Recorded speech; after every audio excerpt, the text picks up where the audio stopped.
Udah jelas film tentang kekerasan, tapi ada teori yang menyebutkan bahwa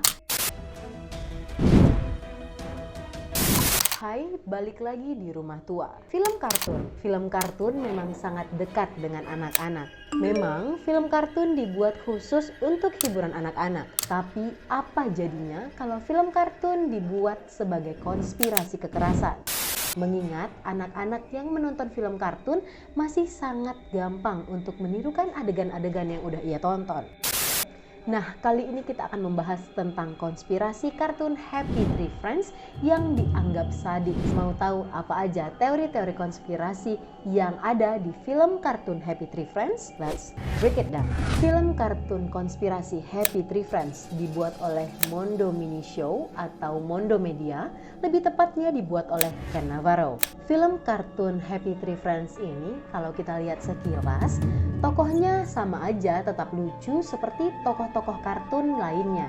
Tapi begitu kamu menonton filmnya, kamu akan menemukan banyak sekali adegan-adegan brutal dan kekerasan di dalamnya. Nggak cocok banget nih sama namanya Happy Tree Friends. Film kartun Happy Tree Friends ini mengandung adegan-adegan kekerasan yang nggak biasanya.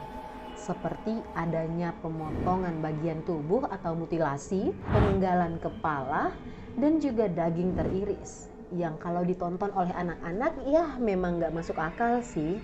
Memang film ini udah ngasih tagline kalau tidak ramah untuk anak-anak.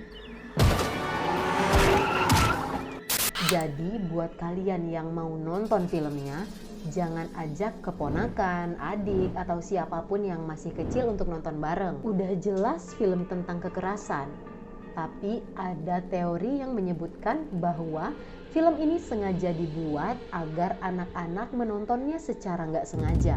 Ya seperti tokohnya dibuat lucu-lucu sama seperti tokoh-tokoh kartun pada umumnya. Konspirasi kartun Happy Tree Friends ini dibagi menjadi dua bagian. Ada bagian yang selalu terbunuh seperti Tutti, Giggles, dan Petunia. Dan ada juga bagian-bagian di mana karakternya selalu membunuh seperti Splendid, Flippy, Pop, dan Lumpy. Ada beberapa keanehan di dalam serial Happy Tree Friends ini yang udah dirangkum oleh Rumah Tua. Keanehan yang pertama, sudah jelas kalau kartun ini diberi label kartun kekerasan dan tidak direkomendasikan untuk anak-anak. Tapi kalau memang nggak direkomendasikan untuk anak kecil, kenapa harus disajikan dalam bentuk kartun? Ya, yang seperti kita tahu, kartun memang sebagai hiburan anak-anak di waktu senggang. Ditambah lagi, karakter-karakternya yang dibuat lucu sama seperti tokoh-tokoh kartun lainnya. Keanehan yang kedua ini mengacu kepada karakter-karakter yang terdapat di dalam film kartun Happy Tree Friends ini. Setiap karakter di dalam film ini memiliki ciri khas tersendiri. Namun, anehnya ada dua sifat karakter yang sering digambarkan di dalam serial ini. Adegan kekerasan dan pembunuhan di dalam kartun Happy Tree Friends ini dibuat seolah-olah disengaja dan tidak disengaja. Ada apa ya kira-kira? Dan apa sih maksud dari pembuat film ini? Dari gambar dan judul film kartun ini sama seperti film kartun lainnya. Namun yang berbeda adalah sifat dari karakter-karakter yang ada di film kartun tersebut seperti psikopat. Buat kamu yang udah nonton film ini, pasti kamu bisa ngebayangin kekerasan-kekerasan apa aja yang ada di dalam film tersebut. Adegan berdarahnya juga banyak banget nih di film ini.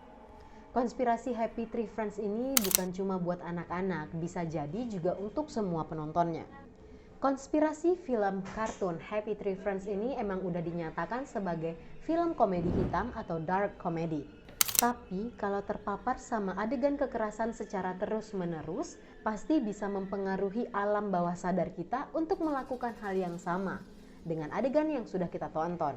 Terutama buat anak-anak nih yang belum bisa menyaring informasi dan masih gampang banget untuk mengcopy atau melakukan ulang adegan-adegan yang udah dia tonton. Lihat tokoh yang lucu saling membunuh, terus di dalam pikiran mereka pasti udah biasa aja. Kan bisa ngeri itu gedenya nanti gimana.